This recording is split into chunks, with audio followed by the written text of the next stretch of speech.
स्वामी आदि कुंभेश्वर, इन सब के जो दर्शन, आप लोगों को दर्शन इतने अच्छे लग रहे होंगे। तो कई बार हमारे मन में ये इच्छा जागृत होती है कि ये जो पुजारी इन सुंदर विग्रहों की सेवा कर रहे हैं, ये कितने भाग्यशाली होंगे। वहाँ पर ये दिन रात अंदर, और ये पुजारी यहाँ पर मुझे बताया गया है कि इनको, ये सब गृहस्थ हैं, सारे पुजारी गृहस्थ हैं यहाँ पर, और उनको केवल सरकार की ओर से 800,000 रुपए इतनी ही तनख्वाह मिलती है। उसमें वो भगवान की अर्च सेवा का खर्चा, स्वयं के परिवार को चलाने का खर्चा, वो सब उसमें वो निकालते हैं। और आपने देखा होगा कि यहाँ पर कोई जबरदस्ती किसी से कुछ मांगता नहीं। ऐसे कोई पंडे यहाँ पर नहीं हैं कि मांग रहे हैं, आपके सर पे कुछ मार मार के कह रहे हैं कि दक्षिणा दो, डोनेशन दो। नहीं, प्रेम से सेवा कर रहे हैं। तो मैं सोच रहा था कि मैं जब जयपुर में राधा गोविंद जी के दर्शन करने के लिए गया था, पहली दफ़ा भी और उसके बाद कई दफ़ा जब मैंने दर्शन किए, तो वहाँ पर मैंने देखा कि जो दर्शनार्थी आते हैं हम जैसे, ऐसे प्रसिद्ध और सुंदर विग्रहों का दर्शन करने के लिए, उनकी कृपा प्राप्त करने के लिए, और जब उनके मन में ये इच्छा होती है कि इतने जो शक्तिशाली प्रभावशाली भगवान के विग्रह हैं, कल हमने रंगनाथ जी का दर्शन किया, इतने प्रभावशाली वो विग्रह हैं कि डायरेक्टली भगवान, जो कि इक्ष्वाकु वंश ब्रह्मा जी को सत्यलोक में, वहाँ से नीचे विभीषण के द्वारा आते आते यहाँ पर, जो मतलब ये कह सकते हैं कि कहीं जयपुर में जाकर किसी शिल्पकार ने कार्य नहीं किया, डायरेक्टली भगवान जो प्रकट हुए हैं। तो ऐसे प्रभावशाली भगवान की सेवा का मौका जो मिल रहा है इन पुजारियों को, मैं तो उन पुजारियों को देख रहा था कि कितने सौभाग्यशाली ये पुजारी हैं। तो मैंने सोचा कि जो मैंने जयपुर में राधा गोविंद जी के दर्शन करते समय एक बहुत ही सुंदर मनोहर चीज़ देखी कि ऑल्टर में पुजारी जो हैं वो भगवान की सेवा कर रहे हैं। हमने हमारे इस्कॉन के ऑल्टर में पुजारी की सेवा करते हुए हमने देखा होगा। तो उसी प्रकार से क्या होती है सेवा, आरती, भोग चढ़ाना, नैवेद्य इत्यादि तो जो पुजारी करते हैं। परंतु जो पुजारी नहीं हैं, अधिकृत रूप से वहाँ पर पुजारी नहीं हैं, जो दर्शन के लिए आए हैं, वो भी कम नहीं है। तो जैसे पुजारी वो हर एक आइटम ऑफर कर रहे हैं राधा गोविंद जी को, उसी प्रकार से जो दर्शन लेने आए हैं वो भी अपने साथ अपने झोले में आइटम्स लेके आए हैं। और दूर खड़े हैं, जहाँ कहीं पर भी वो खड़े हैं दर्शन ले रहे हैं, वहीं से वो भगवान को वो आर्टिकल्स ऑफर करते हैं। जैसे कि भगवान को अर्घ्य, पानी ऑफर करना, भगवान को पुष्प, भगवान को वस्त्र, भगवान को कुछ खाने का पदार्थ, कुछ नैवेद्य ऑफर करना, वो साथ में लेकर आते हैं। ऐसा नहीं कि खाली वो, मैंने पहले भी आपको बताया कि मैंने अपने आँखों से देखा वो गोविंद जी की आरती। आप समझ गए होंगे मैं क्या गाने वाला हूँ, श्री श्री राधा गोविंद जी की आरती। तो मैंने क्यों ये भजन चुना है आज, क्योंकि मैं जब दर्शन ले रहा था कल, और उससे पहले भी जब दर्शन ले रहा था, पुजारियों को देख रहा था, तो मैं सोच रहा था कि ऐसा सौभाग्य हमें भी प्राप्त हो सकता है, क्योंकि भगवान इतने कृपालु हैं कि कोई ज़रूरी नहीं आपको श्री वैष्णव परिवार में पैदा होना, कोई ज़रूरी नहीं आपको वो लंबा पुजारी वाला तिलक और वो जनेऊ धारण करना, आप आपके शुद्ध भाव से जिस किसी भी अवस्था में हैं, जिस किसी भी वेश में हैं, देश में हैं, अपनी भावना को अर्पित कर सकते हैं। तो जो मैंने जयपुर में देखा कि वहाँ पर वो अपने झोले में, छोटे से लोटे में वो पानी लेकर आते हैं भगवान को नहलाने के लिए, और भगवान को वो दूर से नहला भी रहे हैं। वो अपने झोले में रेशम का वस्त्र लेकर आते हैं भगवान को पहनाने के लिए, तो वो वहाँ से भगवान को वो रेशम का वस्त्र पहनाते भी हैं। माखन मिश्री लेकर आते हैं भगवान को अर्पित करने के लिए, वो भी खिलाते हैं। तो आइए हम सब उसी भाव में, यहाँ के इतने जो सुंदर विग्रह हैं, आराध्य हैं इन सारे क्षेत्रों के, तो आइए हम सब हमारी वाणी से और इस भजन के द्वारा हम भी इन विग्रहों के आज पुजारी बन जाएं। बनना चाहेंगे आप?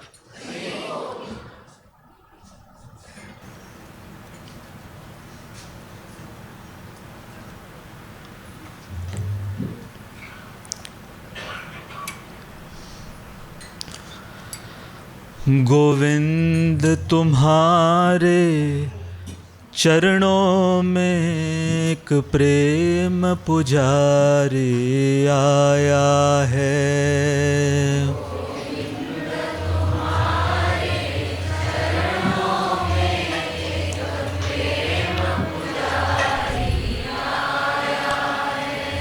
गोविंद तुम्हारे दर्शन को दो नैन कटोरे लाया है।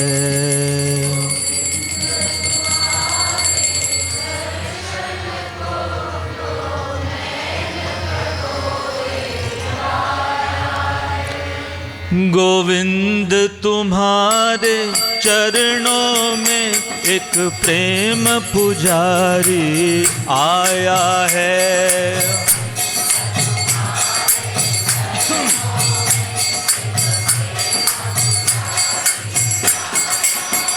गोविंद तुम्हारे दर्शन को दो नैन कटोरे लाया है।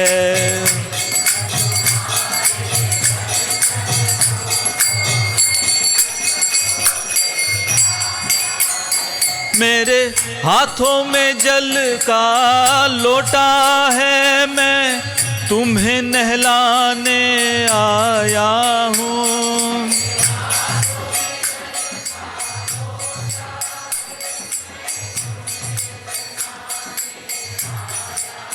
मेरे हाथों में जल का लोटा है, मैं तुम्हें नहलाने आया हूँ।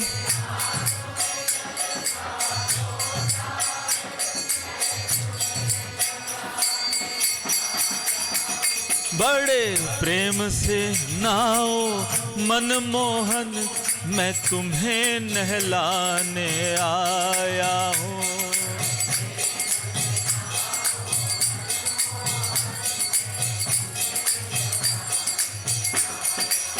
बड़े प्रेम से नहाओ मनमोहन, मैं तुम्हें नहलाने आया हूँ।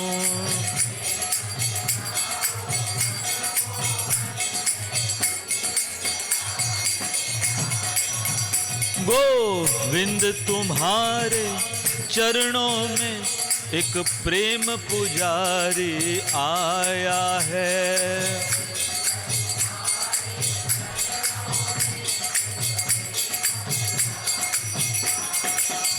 गोविंद तुम्हारे दर्शन को दो नैन कटोरे लाया है।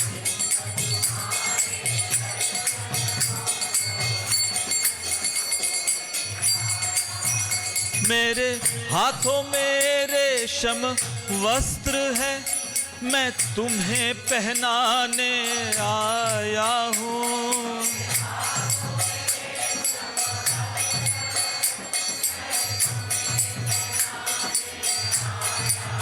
मेरे हाथों में रेशम वस्त्र है, मैं तुम्हें पहनाने आया हूँ।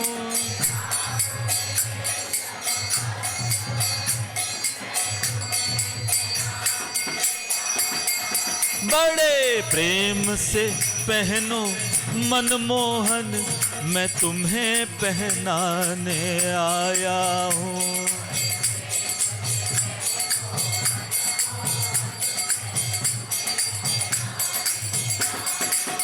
बड़े प्रेम से पहनो मनमोहन, मैं तुम्हें पहनाने आया हूँ।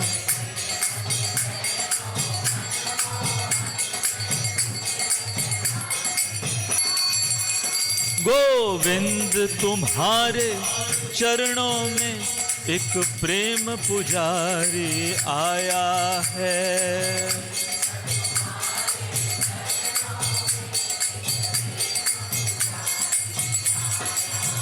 गोविंद तुम्हारे दर्शन को दो नैन कटोरे लाया है।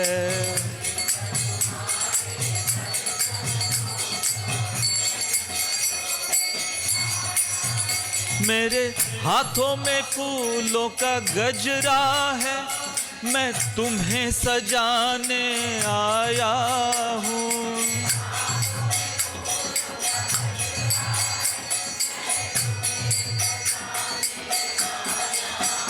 मेरे हाथों में फूलों का गजरा है, मैं तुम्हें सजाने आया हूँ।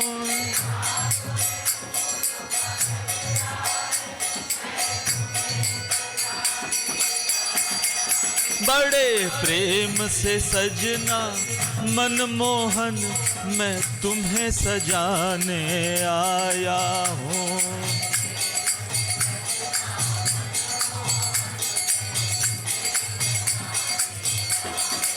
बड़े प्रेम से सजना मनमोहन, मैं तुम्हें सजाने आया हूँ।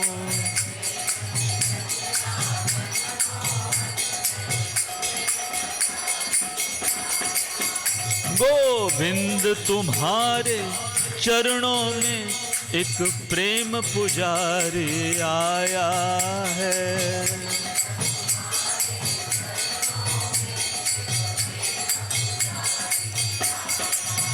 गोविंद तुम्हारे दर्शन को दो नैन कटोरे लाया है।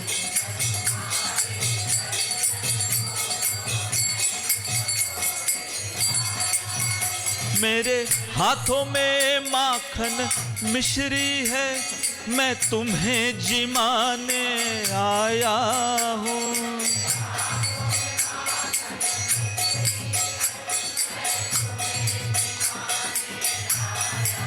मेरे हाथों में माखन मिश्री है, मैं तुम्हें जिमाने आया हूँ।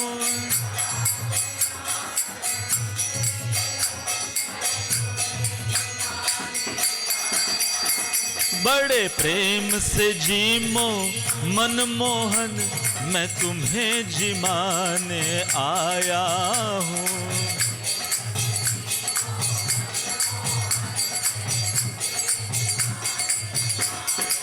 बड़े प्रेम से जीमो मनमोहन, मैं तुम्हें जिमाने आया हूँ।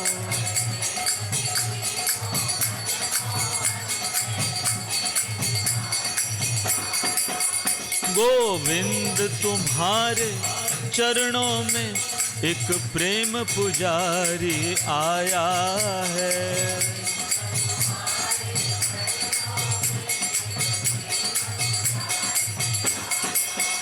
गोविंद तुम्हारे दर्शन को दो नैन कटोरे लाया है।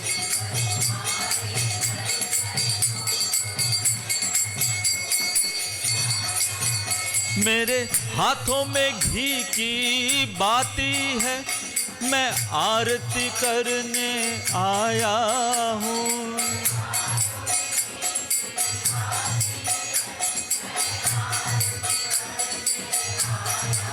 मेरे हाथों में घी की बाती है, मैं आरती करने आया हूँ।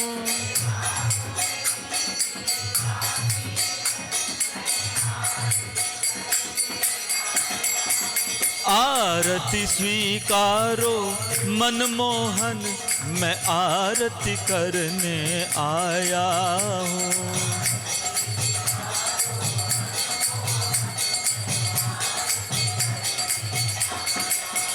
आरती स्वीकारो मनमोहन, मैं आरती करने आया हूँ।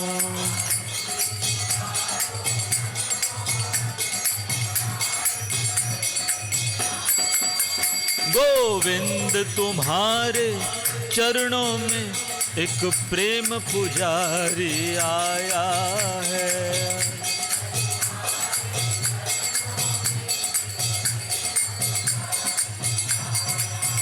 गोविंद तुम्हारे दर्शन को दो नैन कटोरे लाया है।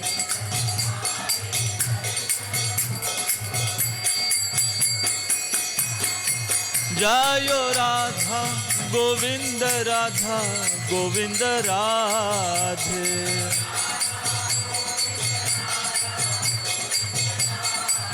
जायो राधा गोविंद राधा गोविंद राधे।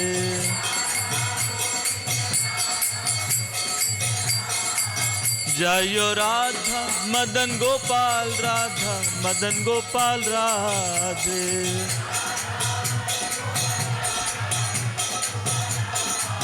जयो राधे जयो राधे जयो राधे जयो श्री राधे।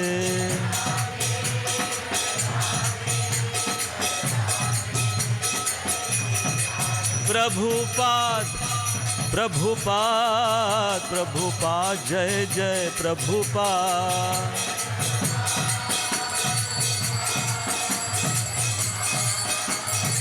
निताय गौर हरि बोल हरि बोल हरि बोल हरि बोल।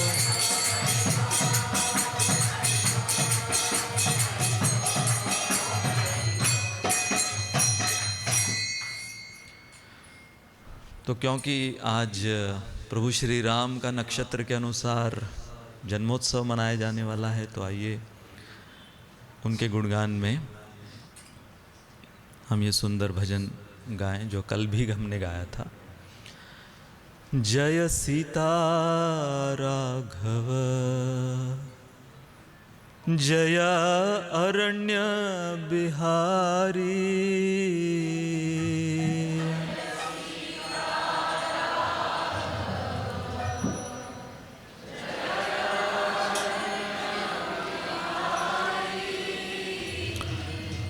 जानकी वल्लभ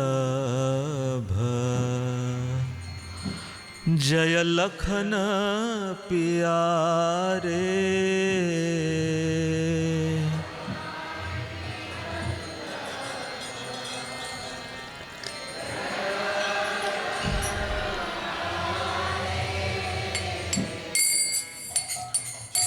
सीता राघव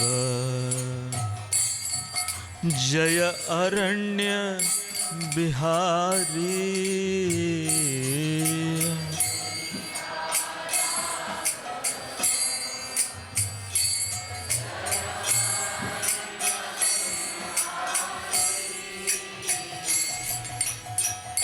जानकी वल्लभ जय लखन प्यारे।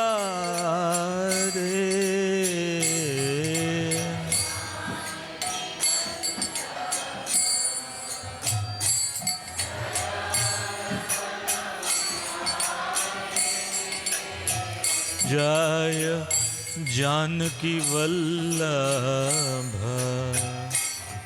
जय लखन प्यारे।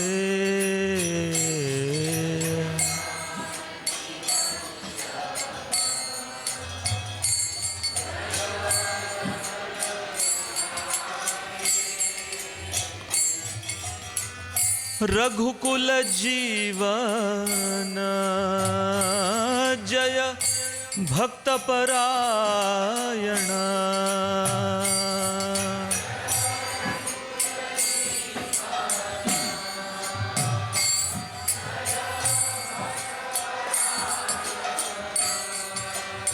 जय रघुकुल जीवन जय भक्त परायण।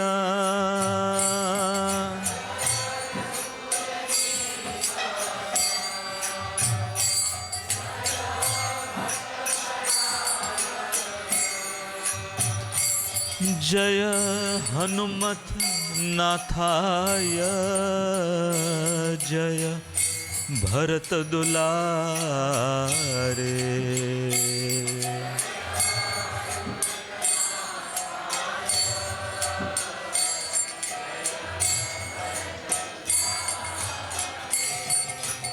जय हनुमत नाथाय जय भरत दुलारे।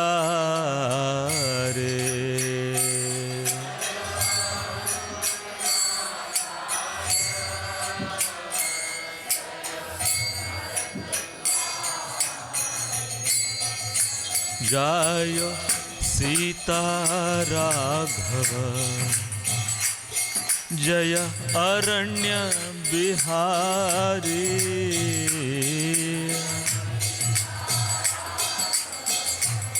राघव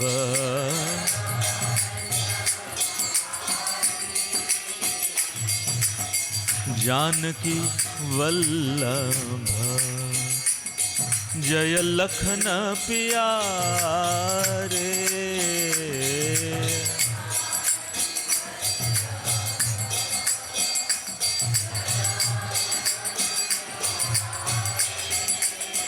जय जानकी वल्लभ जय लखन प्यारे।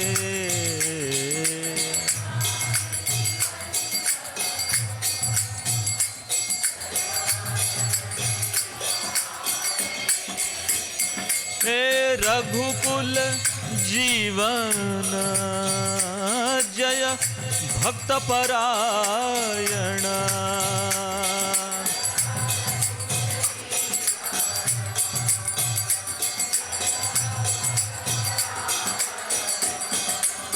जय रघुकुल जीवन जय भक्त परायण।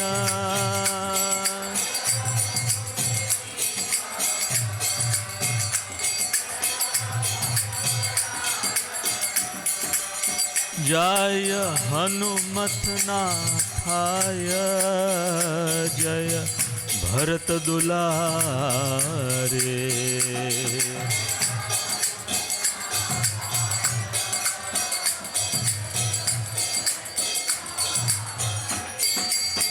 हरे कृष्णा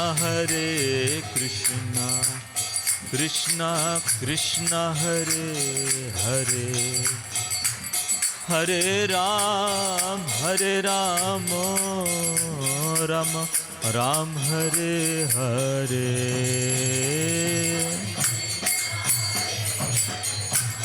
राधे श्याम हरे हरे। राम हरे कृष्णा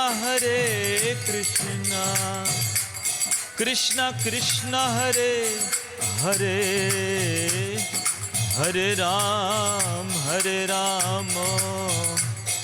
राम राम हरे हरे।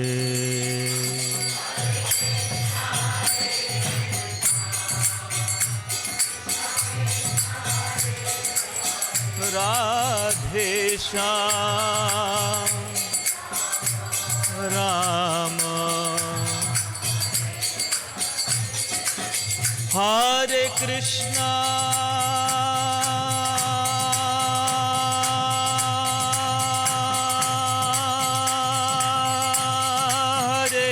कृष्णा कृष्णा कृष्णा हरे हरे हरे राम राम राम हरे हरे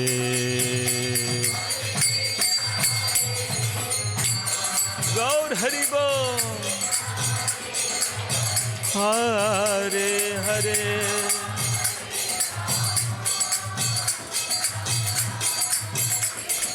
हरे कृष्णा कृष्णा कृष्णा हरे हरे हरे राम राम राम हरे हरे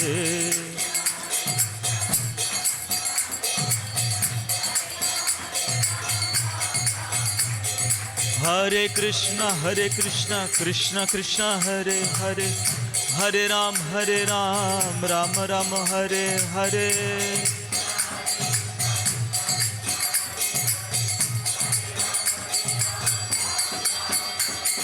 हरे कृष्णा कृष्णा कृष्णा हरे हरे हरे राम राम राम हरे हरे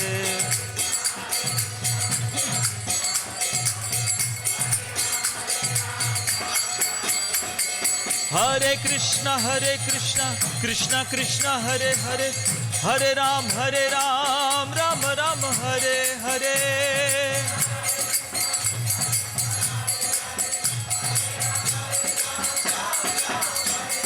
हरे कृष्णा कृष्णा कृष्णा हरे हरे हरे राम राम राम हरे हरे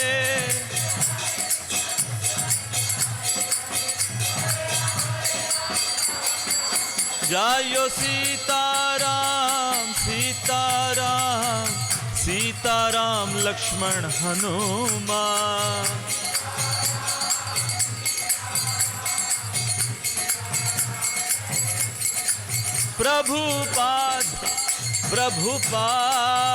प्रभुपाद जय जय प्रभुपाद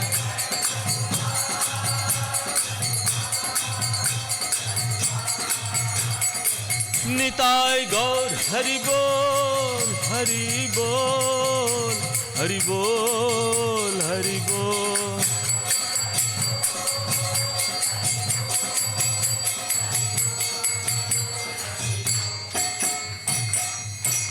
जय श्री हरिनाम संकीर्तन की जय सियावर रामचंद्र भगवान की जय शिल प्रभुपाद की जय अनंत कोटि वैष्णव वृंद की जय निताय गौर प्रेमानंदी हरि हरि बोल।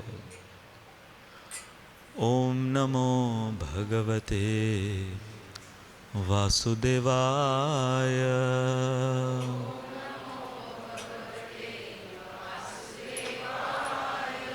ओम नमो भगवते वासुदेवाय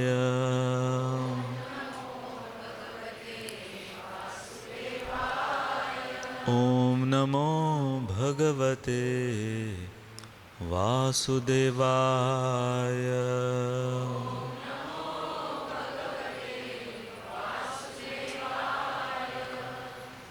ओम ज्ञानतिमिरान्धस्य ज्ञानाञ्जनशलाखया चक्षुरुन्मिलितं येन तस्मै श्रीगुरवे नमः।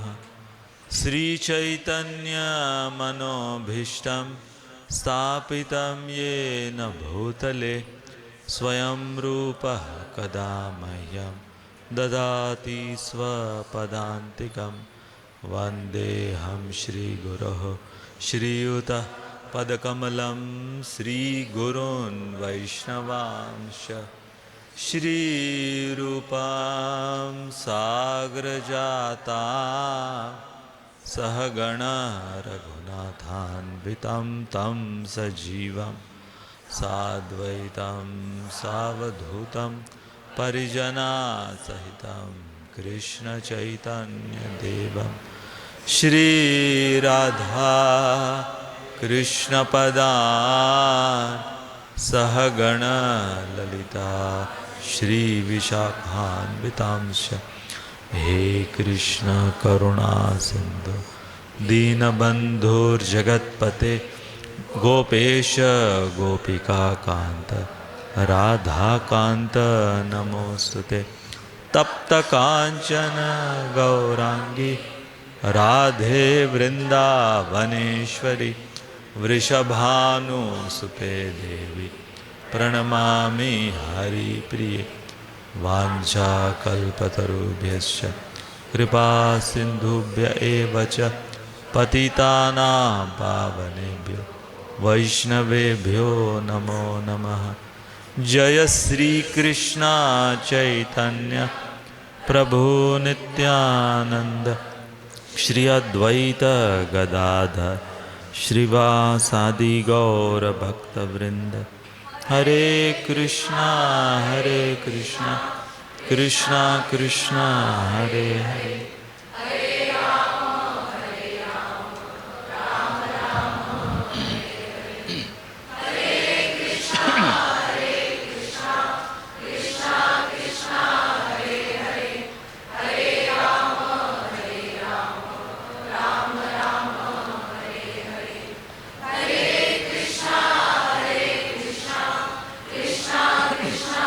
Hare Hare Hare Ram Ram Ram.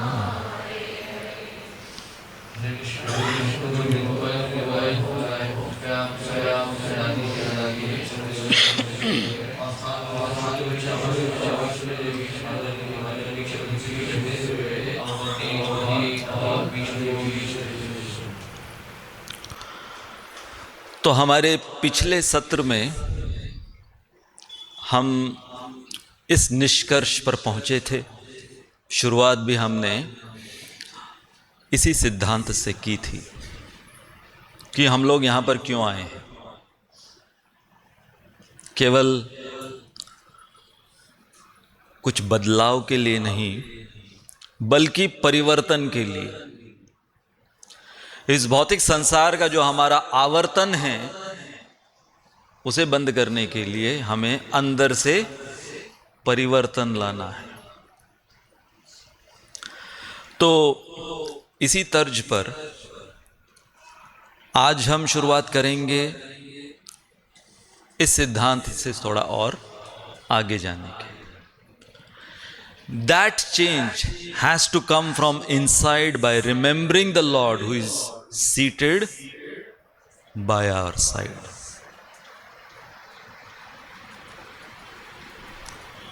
So we come to spiritual dham not for a change, but to get changed. तो फिर अगला प्रश्न, अब फिर वो चेंज क्या है, अब फिर वो बदलाव या वो परिवर्तन क्या है। तो वो परिवर्तन आना चाहिए हमारे अंदर से, अंदर से सुंदर। बाहर से सुंदर होने के लिए तो सभी लालायित हैं और सभी कार्यान्वित हैं, परंतु यहां पर हम आए हैं अंदर से सुंदर होने के लिए। So remembering the lord who is seated right by our side.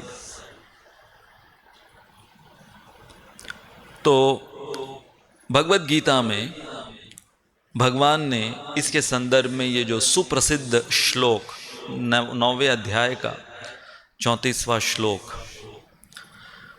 हम सब जानते हैं कि भगवत गीता के जो 18 अध्याय हैं, जो पहले 6 अध्याय हैं भगवान कर्म की व्याख्या कर रहे हैं, अंतिम 6 अध्यायों में भगवान ज्ञान की व्याख्या कर रहे हैं, और बीच के जो 6 अध्याय हैं उसमें भगवान भक्ति की व्याख्या कर रहे हैं। तो भक्ति योग को भगवान ने बहुत सुरक्षित भगवत गीता के बीचों बीच रखा है, और उन 6 अध्यायों में और बीचों बीच भगवान न केवल गुह्य बल्कि सबसे अधिक गुह्य ज्ञान जो 9वें अध्याय में भगवान दिए हैं, उसका ये आखिरी श्लोक, जो कि इतनी दफा हमने इसे सुना होगा, पढ़ा होगा और सुनाया भी होगा। आज हम इस श्लोक की व्याख्या करेंगे, साधारण तरीके से नहीं, क्योंकि हम कहां पर हैं? हम दिव्य देश में हैं। और ये सारे जो दिव्य देश, कल हमने जो गढ़, किसका गढ़? श्रीपाद रामानुजाचार्य के श्री संप्रदाय का गढ़, वहां गए थे हम, श्रीरंगम। तो श्रीपाद रामानुजाचार्य, उन्होंने इस श्लोक के ऊपर बहुत सुंदर अपनी टीका लिखी है। तो उनकी जो उत्प्रेक्षा है, उनका जो उद्गार है इस श्लोक के ऊपर, आज हम उसके ऊपर चर्चा करेंगे। तैयार हैं आप लोग सब? मनमना भव मद भक्तो मद्याजी माम नमस्कुरु मामे वैश्यसि युक्त्वैवम् आत्मानं मत्परायणः। तो यहां पर भगवान कह रहे हैं कि न केवल अर्जुन को बल्कि हम सबको उद्घोषित कर रहे हैं भगवान की मन मना, मुझ में मन लगाओ। श्रीमद् भागवत में नंद महाराज और वसुदेव, इनको महामना कहा गया है। केवल मन नहीं है इनके पास, इनका मन महान मन। क्यों? क्योंकि इन्होंने भगवान श्री कृष्ण पूर्ण पुरुषोत्तम भगवान को धारण किया। तो जो अपने मन में भगवान को धारण कर लेता है वो महामना हो जाता है। तो अब इस श्लोक में यदि हम ये जो पहली पंक्ति है इस पर गौर करें तो भगवान कह रहे हैं कि मुझ में मन लगाओ, या जो मेरा भक्त होता है वो हर समय मेरा ही चिंतन करता है। ये अर्थ हुआ, सीधे सीधे अर्थ क्या हुआ? महामन का या मन मना का, जो मेरा चिंतन करता है। तो अब भगवान को इसके पश्चात मद भक्त कहने की क्या आवश्यकता थी? क्या जरूरत थी? केवल मन मना कह देते तो काफी नहीं था। मन मना का अर्थ हमने क्या समझा? जो हर समय भगवान का चिंतन करे वो मन मना। तो भगवान के भक्त ही तो भगवान का चिंतन करेंगे ना। तो फिर ये मद भक्ता कहने की क्या जरूरत है?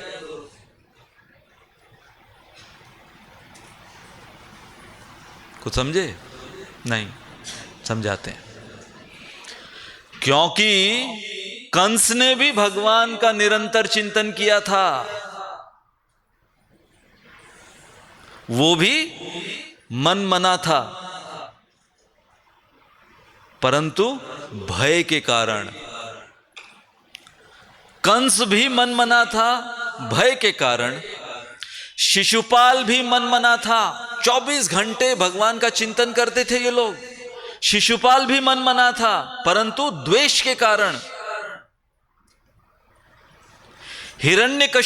हिरण्यकशिपु भी मन मना था, क्रोध के कारण।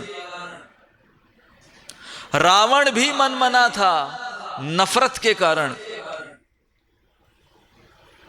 इसलिए भगवान को बोलना पड़ा हम सबको अर्जुन के द्वारा, मन मना परंतु एक भक्त जैसे मेरा चिंतन करता है, कंस नहीं, शिशुपाल नहीं, रावण नहीं, हिरण्यकशिपु नहीं, जैसे मेरा भक्त मेरा चिंतन करता है वैसा मन मना बनो हे अर्जुन।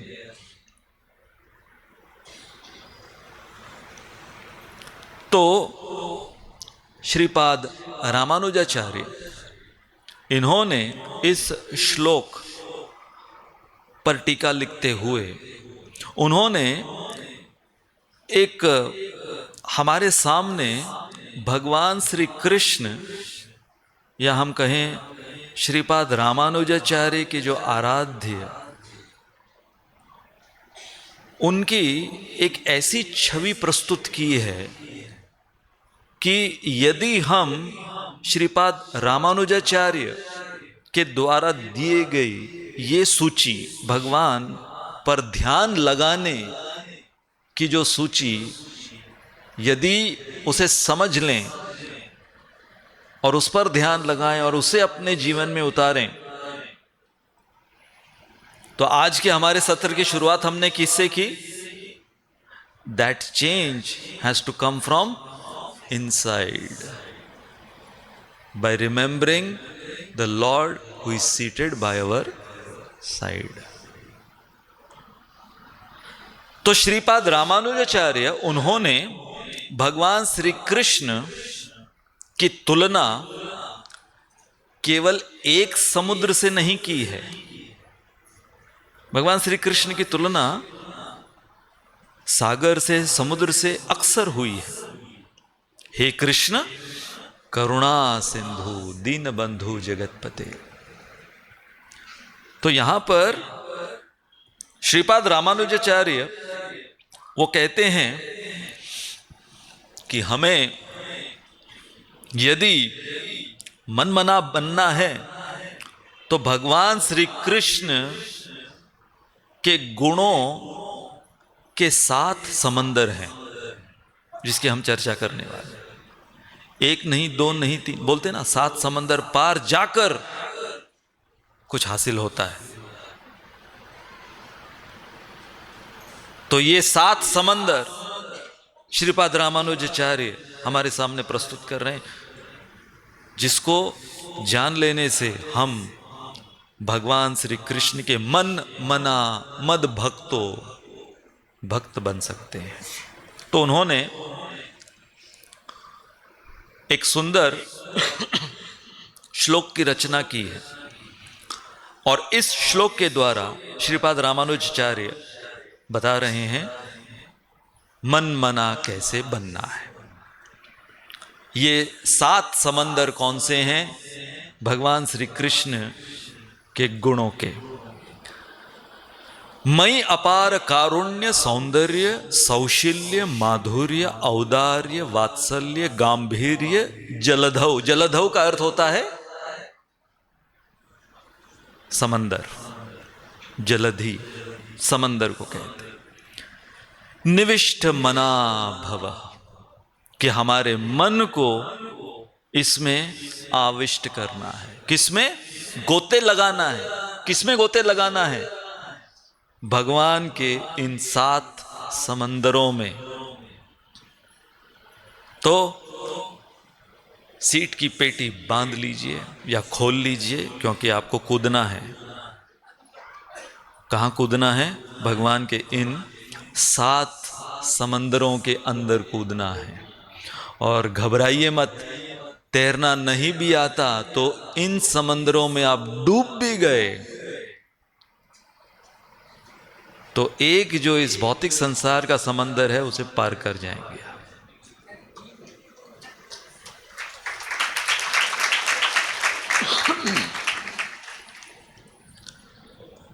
तो सबसे पहला जो सागर या समंदर श्रीपाद रामानुजाचार्य कहते हैं, भगवान श्री कृष्ण करुणा के सागर हैं, कारुण्य समुद्र। जैसे पूतना का उद्धार जब भगवान ने किया अब देखिए, पूतना हम सब जानते हैं कि वो भेष बदल कर आई थी, और किसका उसने रूप अपना धारण किया था? एक मां बनकर आई थी, भगवान की मां बनकर आई थी वो,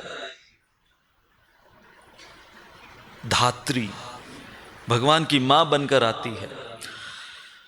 तो हमारे आचार्य कहते हैं कि भगवान 6 दिन के हैं, भगवान ने जैसे ही पूतना को अंतःपुर में आते हुए देखा, दूर से, पालने में है भगवान, 6 दिन का बालक क्या देख सकता है, परंतु वो तो खैर भगवान है। तो पहले भगवान को लगा यशोदा माई आई है, इतना उसने मेकअप कर कर आई थी ये पूतना, इतना भेष बदल कर, इतना हूबहू एक मां का रूप लेकर ये पूतना आई थी। तो पहले भगवान को भी लगा कि यशोदा आई है। नहीं, थोड़े समय में भगवान जान गए, नहीं, ये मेरी मां नहीं हो सकती, ये रोहिणी तो नहीं कहीं, वो भी भगवान की एक और मां, रोहिणी तो नहीं कहीं, नहीं, वो भी नहीं। फिर भगवान जान गए, इतना फास्ट प्रोसेसर भगवान का, तुरंत भगवान जान गए, ये तो सब आगे पीछा उसका कच्चा चिट्ठा सब देख लिया भगवान ने, ये तो पूतना है। आंख बंद कर ली भगवान ने, देखना ही नहीं है। क्यों? भगवान सोचने लगे कि अरे भाई, मेरे पिछले अवतार में भी पहला राक्षस जो मुझे मारना पड़ा था, वो भी स्त्री के रूप में ही, वहां पर भी बदनामी हुई थी। फिर यहां राक्षसी का वध करना पड़ रहा है। लिस्ट में सबसे पहले लेडीज फर्स्ट हो रहा है, यहां पर भी राक्षसी का वध करना पड़ रहा है, इसलिए आंख बंद कर ली। एक वैष्णवाचार्य कहते हैं भगवान ने इसलिए आंख बंद कर ली कि भगवान महादेव शिव जी के ऊपर ध्यान कर रहे थे कि महादेव जी, आपका काम है ये जहर वगैरह ये सब पीते रहना, क्योंकि पूतना जहर लगाकर आई थी, जहर पिलाने वाली थी। तो भगवान महादेव के ऊपर ध्यान कर रहे थे कि भाई आपका डिपार्टमेंट है ये सब, मैं तो यहां पर माखन मिश्री खाने आया हूं, हाँ, वो तो अभी तक किसी ने मुझे दिया नहीं, और सबसे पहला ऑफरिंग ये दुर्जर वीर्य, ये ऐसा विष मुझे पीना पड़ रहा है। तो महादेव जी पर आंख बंद कर ध्यान कर रहे हैं कि आप आइए, संभालिए यहां पर। फिर एक वैष्णव आचार्य कहते हैं कि भगवान की जो 2 आंखें हैं, एक सूर्य है और एक चंद्र है, और उसे कहते हैं अर्चिपथ। जब कोई आध्यात्मिक संसार में वैकुंठ जाता है तो वैकुंठ जाने का जो पथ है उसे कहते हैं अर्चिपथ, कि सूर्य और चंद्र के रास्ते से होते हुए वो आध्यात्मिक संसार में प्रवेश कर सकता है। तो भगवान के जो 2 नेत्र सूर्य और चंद्र, वो सोचने लगे, अब वो सोच रहे हैं, भगवान नहीं, वो सोच रहे हैं। कौन? भगवान के 2 नेत्र सोच रहे हैं कि ये जो कुत्सित हृदय वाली ये पूतना आई है हमारे आराध्य को मारने के लिए, अभी तक तो इनकी कोई लीला प्रारंभ भी नहीं हुई, बाल लीला, और सबसे पहले ये धमक पड़ी, और भगवान के द्वारा इसका वध होने वाला है, क्योंकि ये थोड़ी कोई सफल होने वाली है। तो भगवान के द्वारा इसका वध, इसका उद्धार होगा, ऐसे कैसे हम जाने देंगे इसे? कहां से? अर्चिपथ से।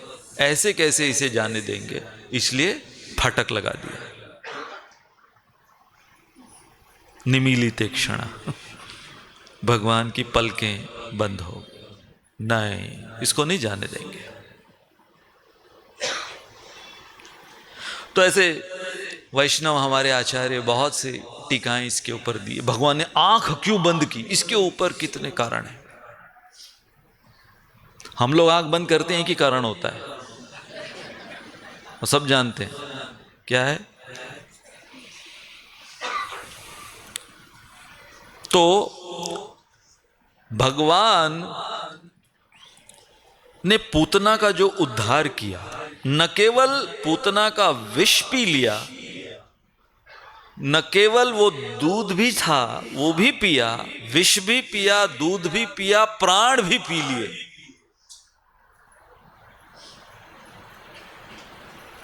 तो श्रीमद् भागवत में जो कहा गया है, अहो बकीयम स्तनकाल कूटम जिघाम शया पायदप्य साधवी लेभे गतिम धातृचितम ततोन्यम कम वा दयालुम शरणम व्रजेम। कम वा दयालुम, इनसे ज्यादा दयालु, कृपालु, करुणा के सागर और कौन हो सकते हैं। अच्छा, यहां पर इस श्लोक में अहो बकी, इस पूतना को शुकदेव गोस्वामी संबोधित कर रहे हैं बकी इस नाम से। बकी अर्थात बकासुर की बहन। तो बकासुर की बहन बकी। एक और भाई था अघासुर। ये आपके क्विज में पूछा जाएगा कि पूतना के कितने भाई थे। 2 भाई पूतना के, एक बकासुर और एक अघासुर। तो ये कह सकते हैं अगी बकी।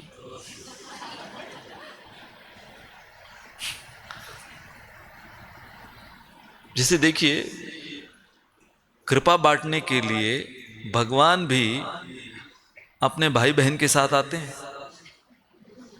कौन सा रूप है? जगन्नाथ, बलदेव, सुभद्रा। एक बहन 2 भाई। यहां पर भी एक बहन 2 भाई, लेकिन पूरा विपरीत। ये जो 3 लोगों का गुट, कौन सा? ये महायुति।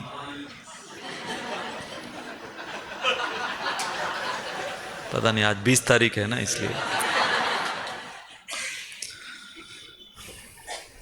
रहा नहीं गया।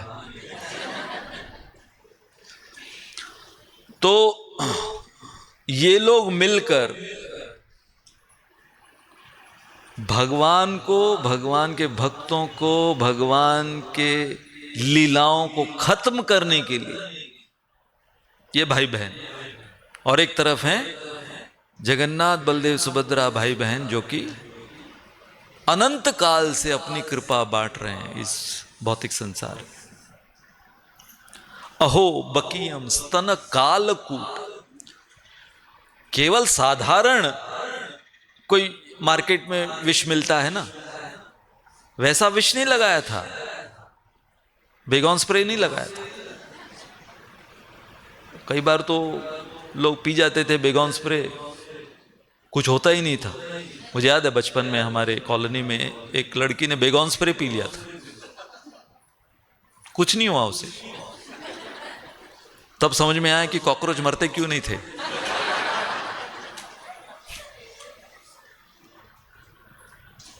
कालकूट, ऐसा विष वो लगाकर आई थी अपने स्तनों के ऊपर कि केवल अधरों पर स्पर्श मात्र से, अंदर लेने की जरूरत ही नहीं किसी को, होठों के स्पर्श मात्र से व्यक्ति के प्राण चले जाएं।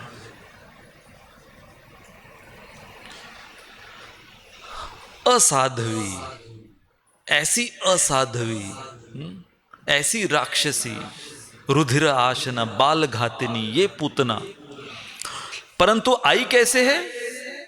वो आई है ऐसा रूप लेकर, मां का रूप लेकर, मां बनकर आई है।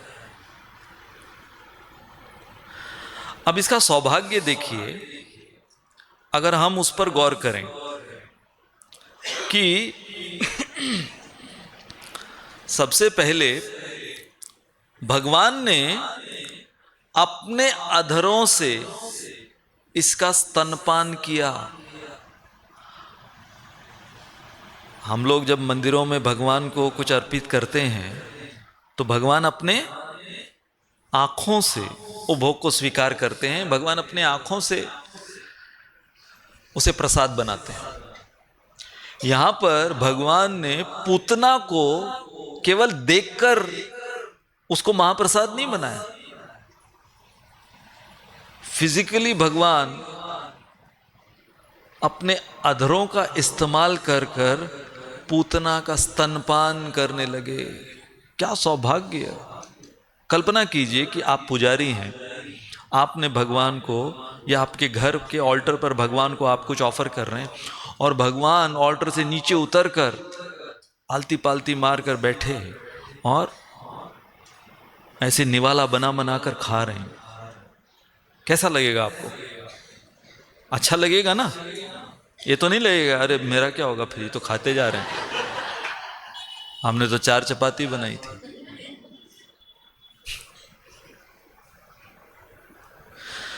तो देखिए ये कृपा पूतना के ऊपर। और दूसरा, भगवान ने आलिंगन किया पूतना को, और पूतना, अब कल्पना कीजिए कि भगवान आलिंगन करें किसी को और ये चिल्ला रही है समुंच, अरे छोड़ो मुझे, छोड़ो मुझे। कोई ऐसा बोलेगा? भगवान आलिंगन दे रहे हैं। वो माइकल जैक्सन आया था बंबई बहुत साल पहले, तो पागलपन था, पूरा बंबई शहर वो हिला हुआ है क्योंकि माइकल जैक्सन वो आया है बंबई में परफॉर्मेंस, डांस परफॉर्मेंस करने, पागलों की तरह भीड़। तो माइकल जैक्सन ने एक लड़की को आलिंगन दे दिया अपना, वो इतनी पागल हो गई, मतलब लोग इतने पागल थे कि अगर वो उनकी दिशा में देख भी लेता, अरे देखा माइकल जैक्सन ने मुझे देखा, ऐसा पागलपन। तो उस लड़की को जब माइकल जैक्सन ने एक आलिंगन दे दिया तो वो लड़की 7 दिन तक नहाई नहीं,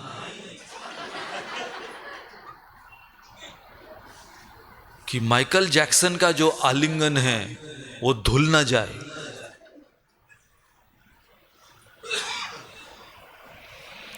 तो कल्पना कीजिए पूतना को भगवान ने अपने अधरों से उसका स्तनपान किया और आलिंगन दिया।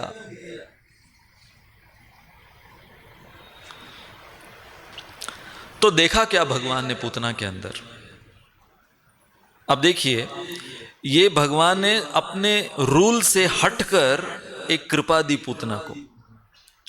भगवान को क्या कहा जाता है? भावग्राही जनार्दन।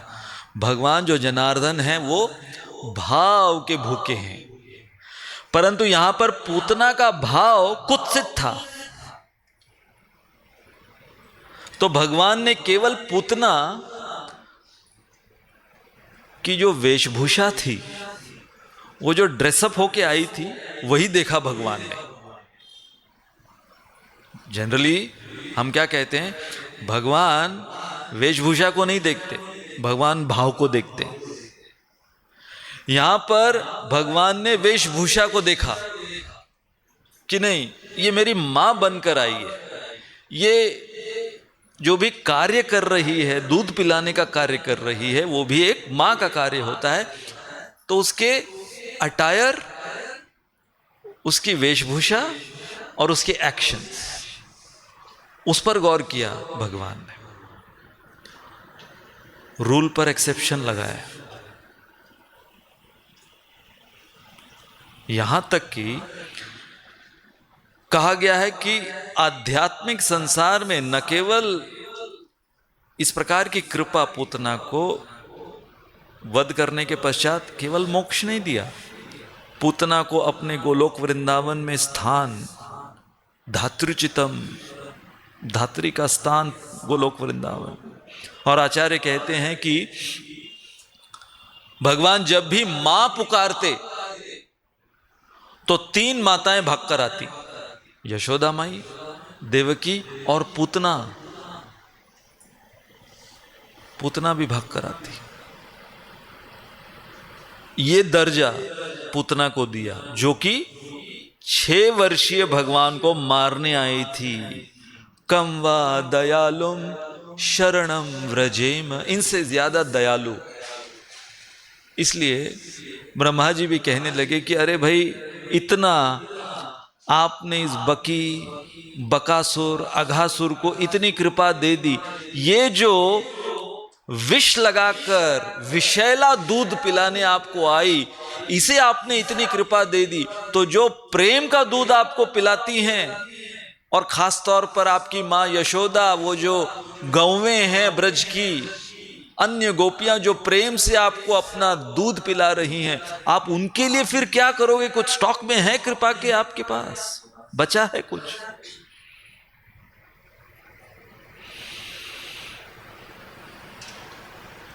अब हम एक और उदाहरण लेते हैं, अजामिल का।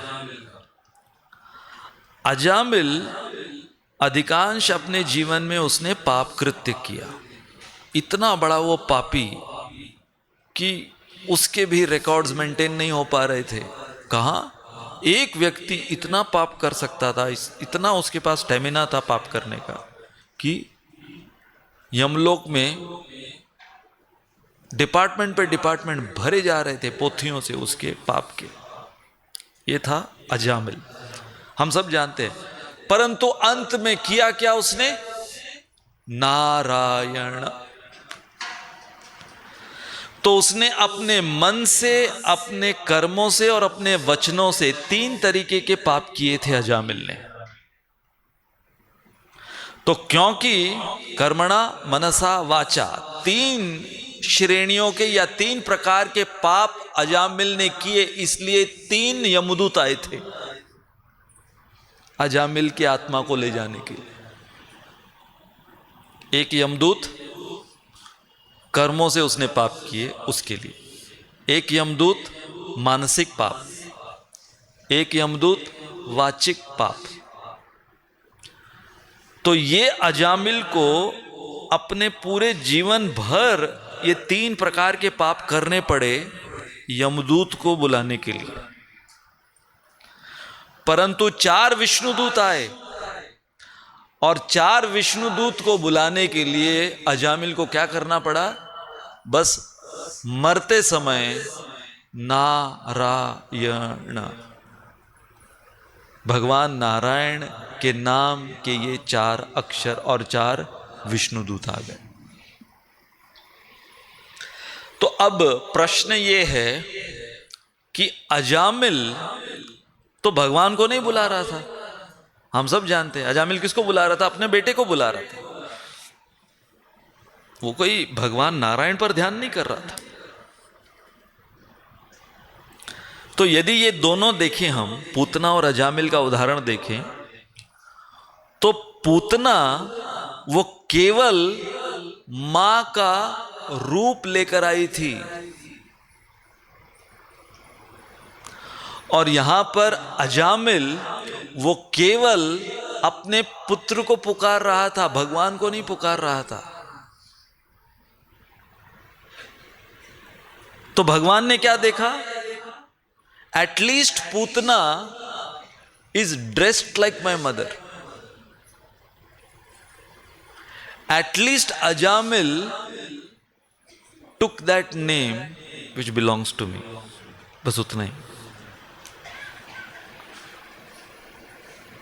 कारुण्य समुद्र, इससे ज्यादा कृपालु और कौन हो सकते हैं? कम वा दयालुम शरणम व्रजेम।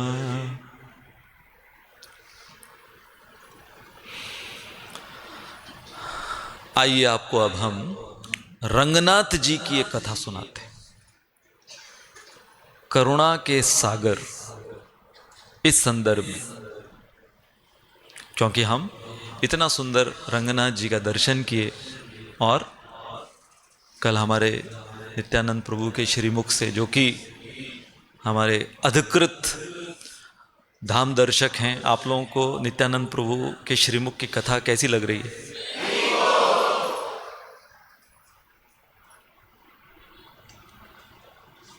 तो नित्यानंद प्रभु मुझे बोल रहे थे, हम कार में थे तो कह रहे थे कि शिक्षाष्टकम प्रभु का चॉइस जो होता है टॉप क्लास होता है।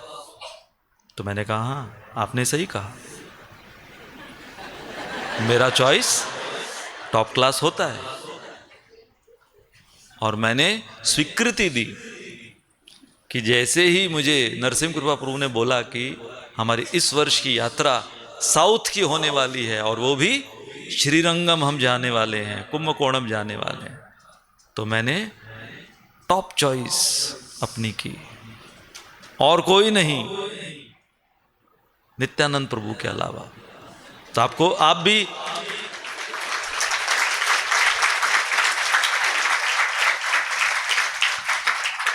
तो मेरे सुर में सुर मिला रहे हैं ना आप भी कि मेरी भी चॉइस टॉप क्लास है ना, नित्यानंद प्रभु को जो चूज किया।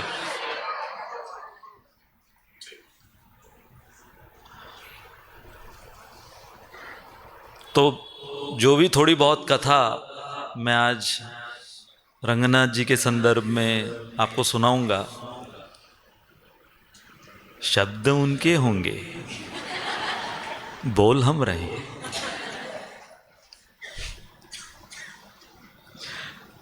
तो रंगनाथ जी, जैसे कि हम सब जानते हैं कि भगवान के ऑल्टर में जो विधियां होती हैं उसमें भगवान को जब नैवेद्य का भोग लगता है, तो कल आपने पता नहीं देखा कि इतना बड़ा किचन, जगन्नाथ जी भी इतना बड़ा उनका किचन होता है, यहाँ पर रंगनाथ जी का भी बड़ा किचन जहाँ पर भगवान का भोग बनता है। और फिर जैसे हमारे इस्कॉन के मंदिरों में भी जब भगवान को नैवेद्य अर्पित किया जाता है तो पुजारी पहले तो डीटी किचन में इतने सारे जो भोग हैं नैवेद्य वो बनते हैं और इतने शुद्ध भाव से नहा धोकर, और कोई चख नहीं सकता उसे, है ना।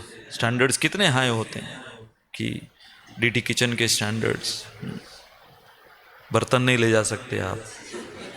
कल प्रभु जी बता रहे थे ना, माइका समझकर कि ये माइका है। तो भगवान के बर्तन अलग, इतने स्टैंडर्ड्स को फॉलो करना पड़ता है।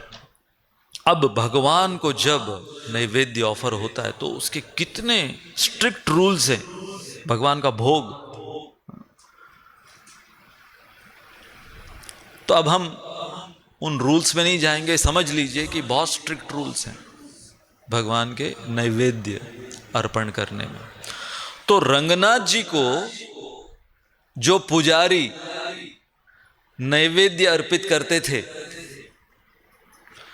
तो वो इतने ज्यादा रंगनाथ जी के उस महाप्रसाद को खाने के लिए लालायित हो जाते थे कि वो प्रतीक्षा भी नहीं कर सकते थे कि भगवान के भोग की थाली को बाहर निकालें, बाहर निकालने के बाद उसे ट्रांसफर करें, ट्रांसफर करने के बाद भगवान की थाली को धो के और फिर उसे कहीं दूसरी जगह बाहर ले जाकर उसका आस्वादन करते हैं ना, तब जाकर महाप्रसाद जाला से हम लोग देखते हैं ना कि ट्रांसफर करने के बाद में फिर बटता है वो। यहां पर ये पुजारी भगवान को नैवेद्य ऑफर हुआ, ऑल्टर के अंदर ही खा लेते थे। ये कौन से पुजारी हैं? रंगनाथ जी के पुजारी। साइज देखा रंगनाथ जी का, इतने बड़े रंगनाथ जी एक तो, और साधारण, हमने कल भी सुना, आज भी मैं बता रहा था कि साधारण डीटी नहीं रंगनाथ जी, परंतु ये पुजारी ऑल्टर में ही, बाहर निकलने से पहले ऑल्टर में ही खाना शुरू करते थे। और वो भी रामानुजाचार्य के समय। ये कोई अभी की बात नहीं बता रहे हम, कल परसों की, उनके काल में जब वो मौजूद थे। तो सोचिए उन्होंने जो स्ट्रिक्ट स्टैंडर्ड्स, रामानुजाचार्य ने जो स्ट्रिक्ट स्टैंडर्ड्स रखे थे, हाँ, अभी भी जब वो नैवेद्य बाहर लिया जा रहा था तो कोई भी आसपास फटक नहीं सकता, सबको दूर कर रहे थे। सोचिए उस समय कितने स्ट्रिक्ट स्टैंडर्ड्स।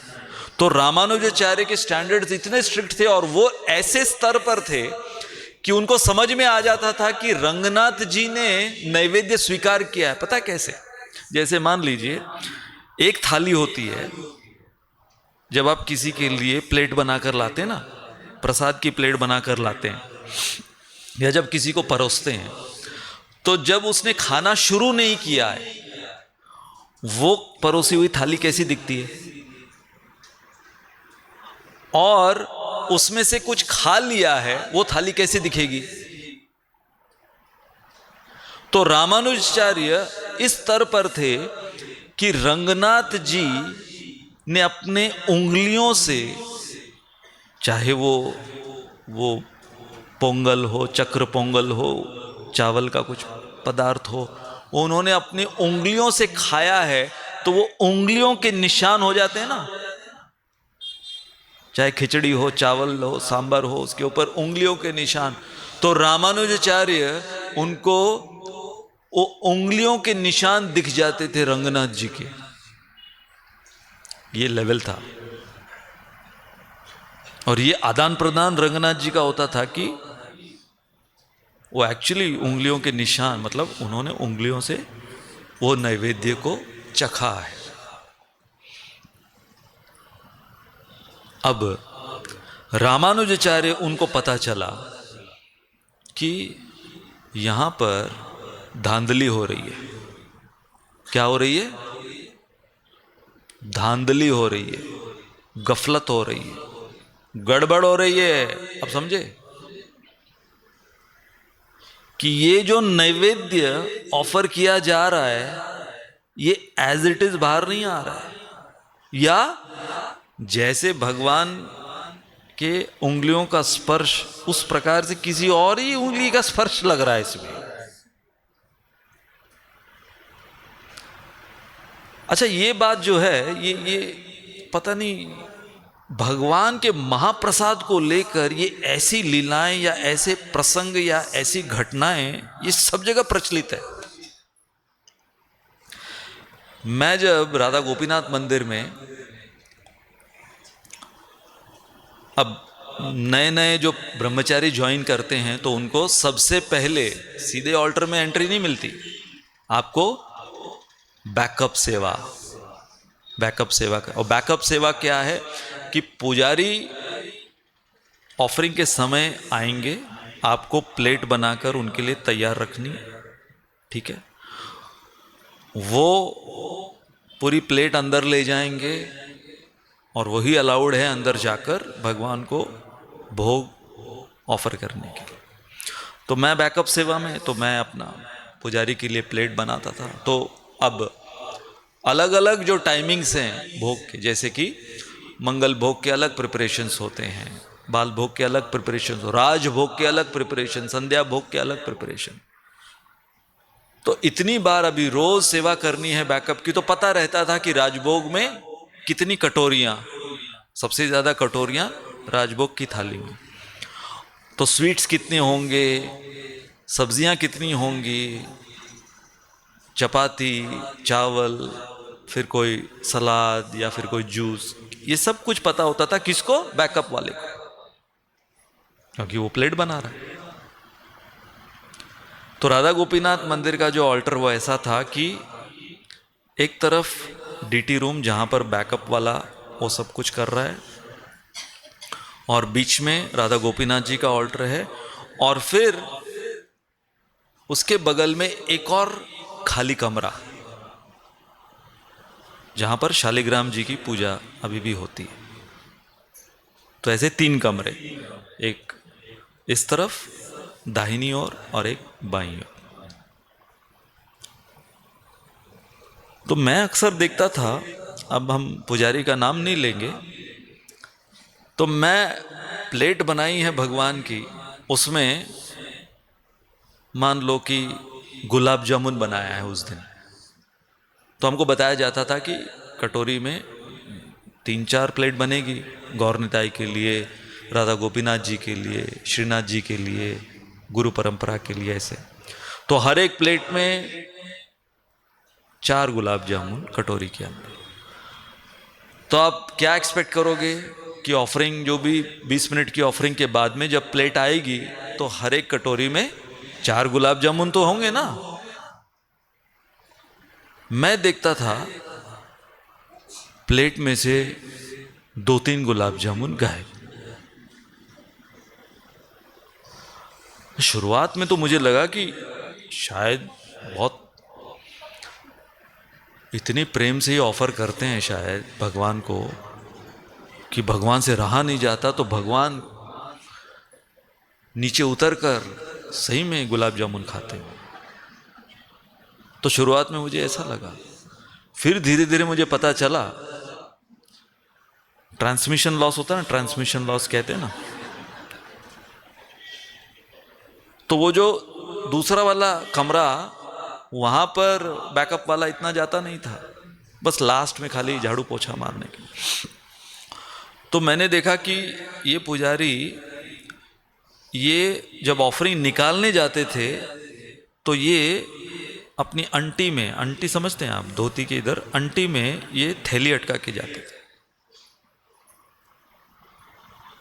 क्योंकि इन्हें पता था कि अभी ऑफरिंग बाहर निकालेंगे, उसके बाद में इनको आरती करनी है, तब तक तो पूरा माल लुट जाएगा यहां पे। तो ये इतने शातिर थे ये पुजारी, तो ये क्या करते थे कि वो प्लास्टिक की थैली में गुलाब जामुन, जो उनका फेवरेट गुलाब जामुन हो, संदेश हो, उसको निकाल के वो दूसरे कमरे में जाकर छुपा के कहीं रख देते। तो यहाँ पर मैं देखता था कि 3-4 आइटम्स गायब है। तो यही हो रहा था कहाँ पर, रंगनाथ जी के ऑल्टर में ये हो रहा था। तो रामानुजाचार्य को जब इसकी भनक लगी तो उन्होंने निश्चित किया कि मैं रंगे हाथ पकड़ूंगा इनको, रंगा के पुजारी को रंगे हाथ पकड़ूंगा।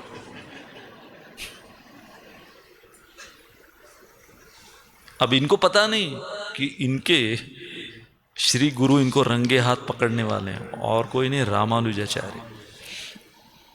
तो उस दिन रामानुजाचार्य, वो जिसको कहते हैं ना कि फील्डिंग लगाकर, कि जैसे ही ऑफरिंग पूरी होती है, नहीं, उन्होंने एक ऐसा स्पॉट चुना जो कि पुजारी को नहीं पता कि रामानुजाचार्य यहां पर छिपे हुए हैं, रामानुजाचार्य छिपे हुए।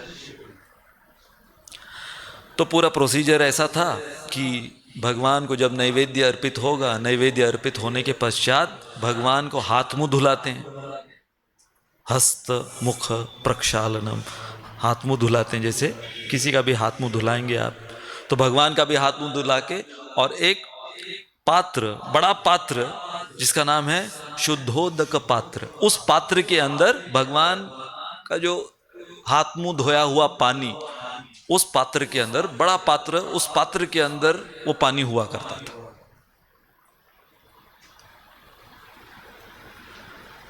तो अब ये पुजारी भगवान की जो कटोरी है, ऐसा भी नहीं कि ये अपनी कोई कटोरी लेकर गए, भगवान की कटोरी से खाना शुरू, ऑल्टर के अंदर।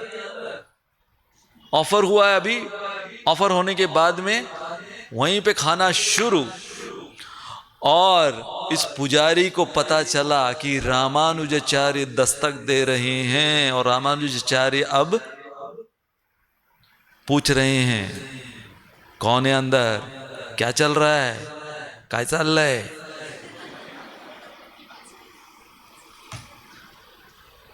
तो हड़बड़ाहट में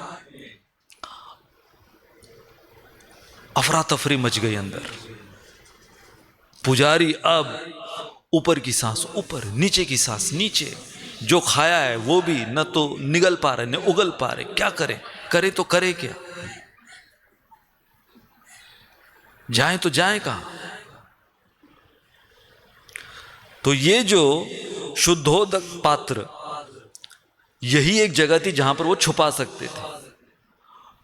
तो अब क्या किया इस पुजारी ने कि भगवान की वो कटोरी, और उसमें से इन्होंने आधा खा चुके थे, तो आधा जो बचा हुआ है उस शुद्धोदक पात्र में उसको डाल के उस पर थाली लगा दी।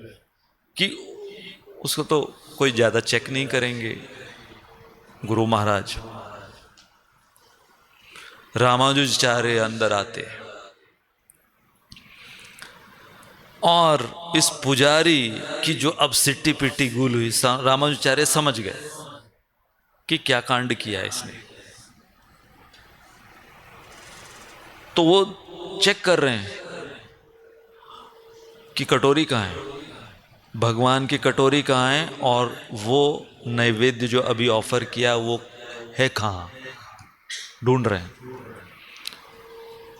तो आप कल्पना कीजिए कि यदि हम उस जगह पर होते, कौन से, उस पुजारी की जगह पर, और आपके गुरु महाराज ऑल्टर में प्रवेश कर दिया, आपको रंगे हाथ आपकी चोरी अभी पकड़ी जाने वाली है। हाँ, यहाँ पर अभी पर्दाफाश होने वाला है आपका। तो रामानुजाचार्य ढूंढते ढूंढते ढूंढते ढूंढते आए, पहुंचे कहाँ, शुद्धोदक पात्र। अब उसके ऊपर जो थाली से उसको ढका हुआ है वो निकालने वाले हैं वो थाली को।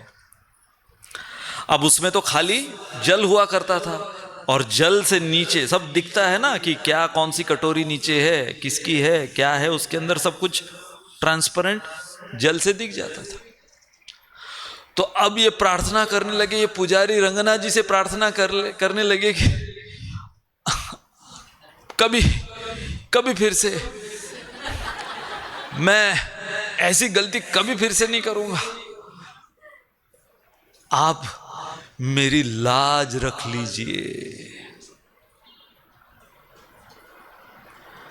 तो रामानुजाचार्य वो शुद्धोदक पात्र की थाली उठाते हैं और वो क्या देखते हैं कि पूरा वो जो पानी है, भगवान के हाथ मुंह धोया हुआ जो पानी है, वो पूरा फूलों से ढका हुआ है। कभी उसमें कोई फूल डालता नहीं था। कहां से फूल आए, किसने फूल डाले, और क्योंकि आपने देखा होगा पानी के ऊपर अगर फूल से सब कुछ, तो नीचे क्या है नहीं दिखाई देगा। तो रामानुजाचार्य को उन फूलों के नीचे, पानी के नीचे क्या है कुछ दिखाई नहीं दे रहा था, फूलों के वजह से। परंतु रामानुजाचार्य वो समझ गए। वो क्या समझ गए, वो समझ गए कि ये एक तो इस पुजारी ने जो गड़बड़ धांधली की है, ठीक है, ये तो की है, लेकिन इनके साथ ये जो रंगनाथ जी हैं, ये भी पार्टी टू द क्राइम बोलते हैं ना, ये भी इसमें शामिल है।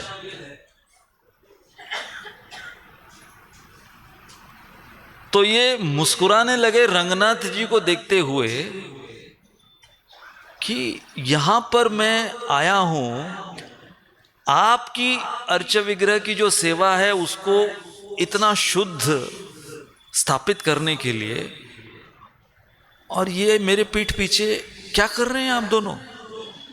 कौन दोनों, वो पुजारी और रंगनाथ जी मिलकर ये मिली भगत क्या चल रही है आप लोगों की। ये कौन बोल रहे हैं, रामानुजाचार्य उस पुजारी को कुछ नहीं, क्योंकि वो समझ गए ये पुजारी इतने समय में ये फूल डाल ही नहीं सकता, ये हो ही नहीं सकता, ये फूल रंगनाथ जी ने ही यहां पर लाए हैं इस पुजारी को बचाने के लिए। तो जब रामानुजाचार्य रंगनाथ जी से पूछते हैं तो रंगनाथ जी कहते हैं अहम अर्चक पराधीन। मैं कौन हूं भाई, मेरे जो अर्चक हैं, मेरे जो पुजारी हैं, मैं पराधीन। भाई वो मुझे टाइम पे लाकर खिलाएंगे तो तभी मुझे भोग मिलेगा खाने के लिए। तो यदि पुजारी से मैं दुश्मनी कैसे कर सकता हूं। हाँ, उनके कहने का आशय क्या था कि भाई बोलते हैं ना कि यदि पानी में रहना है तो मगरमच्छ से बैर मत करो। तो उसी प्रकार से भाई इस पुजारी से या ऐसे जो पुजारी हैं इनसे मैं बैर करूंगा तो मेरे खाने के लाले पड़ेंगे। इसलिए अहम अर्चक पराधीन। तो यहां पर देखिए ये जो बहुत ही सुंदर प्रसंग कि रंगनाथ जी यहां पर कौन से समुद्र हैं? करुणा के समुद्र। रामायण में इसका वर्णन आता है कि प्रभु श्री राम वो भी करुणा अवतार, परंतु रामायण में बताया गया है कि प्रभु श्री राम जो कि करुणा अवतार, प्रभु श्री राम से ज्यादा माता सीता वो करुणा की सागर थी। वो यदि हम प्रभु श्री राम को करुणा का सागर कहें जो यहां पर इस श्लोक के अनुसार है, तो उसकी जो गहराई है, प्रभु श्री राम के करुणा के सागर की जो गहराई है, उससे कई गुना ज्यादा माता सीता की करुणा के सागर की गहराई बताई गई है। और वो कैसे? पूरे रामायण में प्रभु श्री राम ने जिस भी किसी राक्षस का वध किया, माता सीता नहीं थी उनके साथ। खरदूषण क्या कहा था लक्ष्मण को? सीता गुफा में ले जाओ। माता सीता के सामने, यहां तक कि शूर्पणखा जो कि वो इतने कांड करने आई थी, वो शूर्पणखा, उसको भी प्रभु श्री राम ने नहीं मारा और लक्ष्मण को कहा कि नहीं, इसको जान से नहीं। क्यों? क्योंकि सीता मौजूद है। यहां तक कि हनुमान जी जब माता सीता को संदेश देने के लिए गए और अशोक वाटिका, वहां पर जब उन्होंने देखा ये सारे राक्षसी, तो हनुमान जी ने कहा कि इनको पहले खत्म करता हूं। ये अशोक वाटिका की जो राक्षसियां हैं इनको मैं पहले खत्म करता हूं। माता सीता ने कहा नहीं। अब प्रभु श्री राम जो कि करुणा के सागर हैं और सीता मैया जो कि करुणा के सागर हैं, दोनों में अंतर क्या है कि प्रभु श्री राम, उनका कारुण्य बाहर आता है जब कोई उनके समक्ष आकर शरणागत होता है तब। जैसे कि विभीषण, वो आकर शरणागत हुए। जैसे कि सुग्रीव, वाली, उनके प्रति जो उनका कारुण्य उन्होंने दिखाया जब उनके प्रति आकर वो शरणागत हुए। अब देखिए एक और चित्रकूट हम गए थे, आप लोगों को याद है, वहां पर वो प्रसंग है किसका? काकासुर, इंद्र का पुत्र जयंत। तो जयंत को भी भगवान श्री राम मार नहीं सके क्योंकि सीता वहां पर मौजूद थी। परंतु माता सीता, उनका कारुण्य इतना गहरा है कि ये जो अशोक वाटिका की राक्षसियां, ये राक्षसी, ये कोई भी माता सीता को जाकर शरणागत नहीं हुई थी, परंतु फिर भी सीता माता ने हनुमान जी को कहा नहीं, बिल्कुल भी नहीं। तो ये अंतर है भगवान के कारुण्य का और भगवान की जो अर्धांगिनी है उनके कारुण्य का। इसके पश्चात रामानुजाचार्य कहते हैं कि भगवान का एक और गुण का समुद्र है, वो है सौंदर्य। अब इसके ऊपर अपने आप में एक सेमिनार हो सकता है भगवान के सौंदर्य के ऊपर, परंतु हम बस कुछ झलकियां आपको देंगे। तो जब कल हमने सुना कि रंगनाथ जी की पूजा प्रभु श्री राम करते थे डायरेक्टली,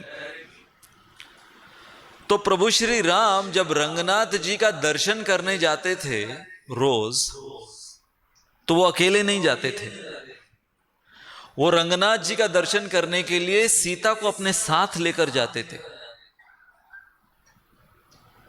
और कहा गया है सह पत्न्या विशालाक्षा, कि क्योंकि माता सीता, उनकी जो इतनी सुंदर आंखें, उनकी जो ऐसा सौंदर्य सुंदरता, ऐसे अक्ष वाली, ऐसे आंखों वाली विशालाक्षी माता सीता को साथ में क्यों लेकर जाते थे? क्योंकि प्रभु श्री राम वो जानते थे कि रंगनाथ जी इतने सुंदर हैं, इतने सुंदर हैं रंगनाथ जी, तो रंगनाथ जी के सुंदरता में, उनके सौंदर्य में मैं कहीं खो न जाऊं, मैं कहीं डूब न जाऊं, इसलिए जो ये सौंदर्य का डिपार्टमेंट है ये सीता का है। तो जो एचओडी हैं, किसके? सौंदर्य डिपार्टमेंट की जो एचओडी हैं उसको साथ में लेके जाते थे, ताकि माता सीता राम को संभाल लें। क्यों? क्योंकि रंगनाथ जी इतने सुंदर। तो देखिए कि अब हम लोग जब अपने चर्म चक्षुओं से दर्शन करते हैं तो हो सकता है कि इतने हमारे अनर्थ हैं कि हमको केवल काला पत्थर दिखता हो, परंतु प्रभु श्री राम वो भगवान के सौंदर्य में डूब न जाए, इस डर से माता सीता को अपने साथ लेकर जाते थे। करुणा के सागर। अच्छा, रामायण में वर्णन है कि प्रभु श्री राम स्वयं, उनकी सुंदरता, यहां पर तो रंगनाथ जी की सुंदरता, अभी प्रभु श्री राम की सुंदरता, मिथिला में जब उन्होंने प्रवेश किया तो मिथिला की जो महिलाएं, मिथिला की जो लड़कियां, वो प्रभु श्री राम को जब देखी, प्रभु श्री राम के सुंदरता को जब वो देख रही थी, उनके सौंदर्य सागर को जब वो देख रही थी, तो वर्णन ऐसा आता है कि उनकी प्रॉब्लम क्या हो रही थी कि यदि एक मिथिला की स्त्री प्रभु श्री राम की आंखों को देख ली, यदि उसकी नजर प्रभु श्री राम की आंखों पर पड़ी, उसके बाद वो और कुछ देख ही नहीं सकती थी, फ्रीज हो जाती थी, स्तब्ध हो जाती थी कि अरे भगवान का पूरा मुख भी है, भगवान की गर्दन भी है, भगवान का ये चौड़ा सीना भी है, भगवान के चरण कमल भी है। तो एक मिथिला की स्त्री वो टकटकी लगाकर केवल आंखों पे अटकी हुई है, एक वो केवल भगवान के अधरों को देखकर वहां अटक गई, एक ने भगवान के चरण कमलों को देखा, वो वहां पर फ्रीज होकर अटकी हुई है। तो ये सारी मिथिला की स्त्रियां भगवान, ऐसे वो स्टैचू खेलते थे ना हम लोग बचपन में, ऐसे स्टैचू खड़ी हो, सोचिए ये भगवान की सुंदरता। इस भौतिक संसार में क्या सुंदरता होती, इस भौतिक संसार में ऊपर से नीचे तक देखना पड़ता है, क्या सुंदर है, पूरा ढूंढ ढूंढ कर कुछ मिलता भी नहीं है सुंदर, इसलिए फिर क्या कुछ नहीं पोतना पड़ता चेहरे के ऊपर कि अरे भाई बाकी तो कुछ सुंदरता है नहीं, तो फिर ये पोत लो, वो पोत लो, पीओपी लगा के फिर बाद में बाहर आना पड़ता है, देखो, तो बस उसको देखकर। हाँ, यहां पर भगवान की सुंदरता ऐसी बताई गई है, इसीलिए रामानुजाचार्य कह रहे हैं कि मन मना, फिर से याद रखना, हम कौन से श्लोक पर हैं? मन मना, मन मना यदि बनना है तो भगवान का ये जो दूसरा समंदर है, सागर है, इसमें डूबना होगा। इसके पश्चात सौशील्य, सौशील्य कहते हैं भगवान के चरित्र, शीलता, सुशीलता, भगवान के चारित्र को। अब देखिए कि भगवान रंगनाथ जी भगवान रंगनाथ जी का चरित्र कैसा है कि कल हमने सुना कि सत्यलोक में रंगनाथ जी और इक्ष्वाकु, महाराज इक्ष्वाकु, वो रंगनाथ जी की पूजा करना चाहते थे। ब्रह्मा जी वो भी रंगनाथ जी की पूजा करना चाहते थे।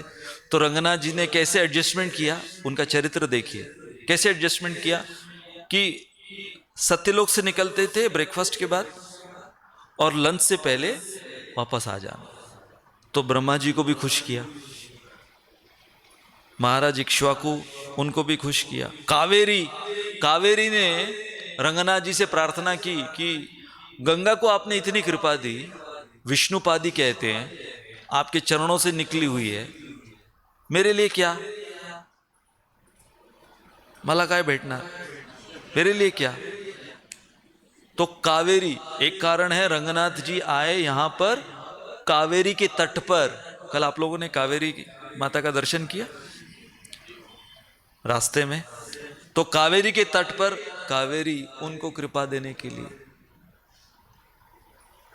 और एक राजा हुए धर्मवर्ण, वो राजा भी रंगनाथ जी की पूजा करना चाहते थे, उन्होंने भी इतने व्रत उपवास किए थे, तो उनको कृपा देने के लिए इतना सब कुछ भगवान एडजस्टमेंट अरेंजमेंट कर रहे हैं ताकि सबको उनकी कृपा मिले।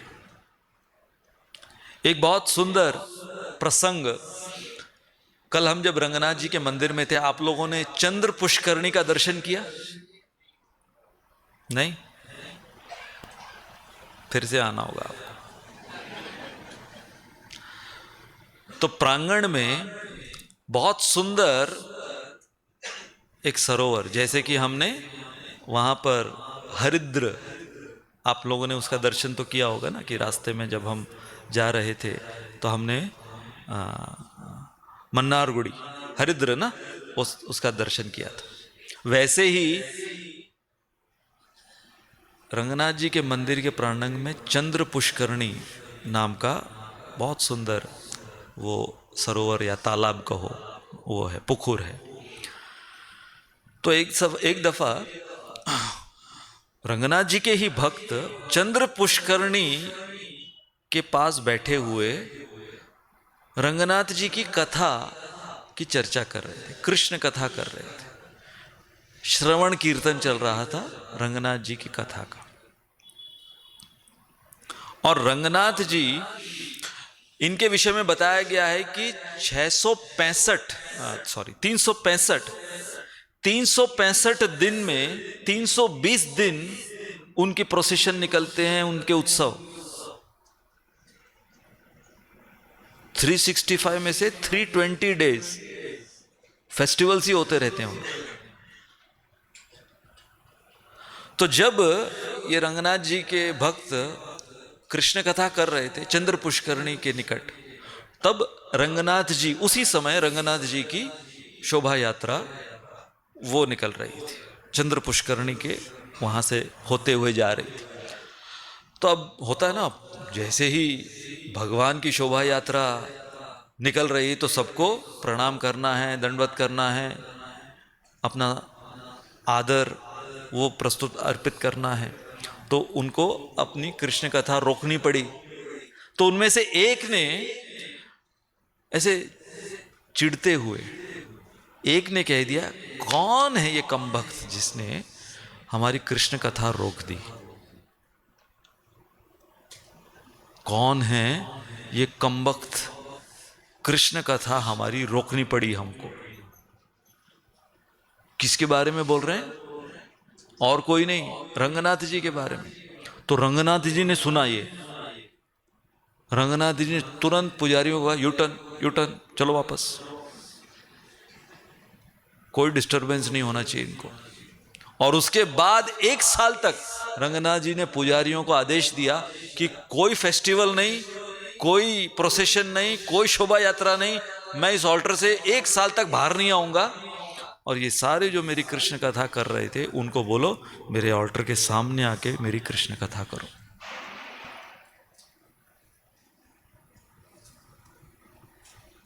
क्या है ये? सौशील्यता। इनके सागर हैं रंगनाथ जी। ऐसा कौन बोलते हैं? श्रीपाद रामानुजाचार्य। क्यों बोलते हैं? क्योंकि हमें यदि मनमना बनना है तो। आप लोग बोर तो नहीं हो रहे?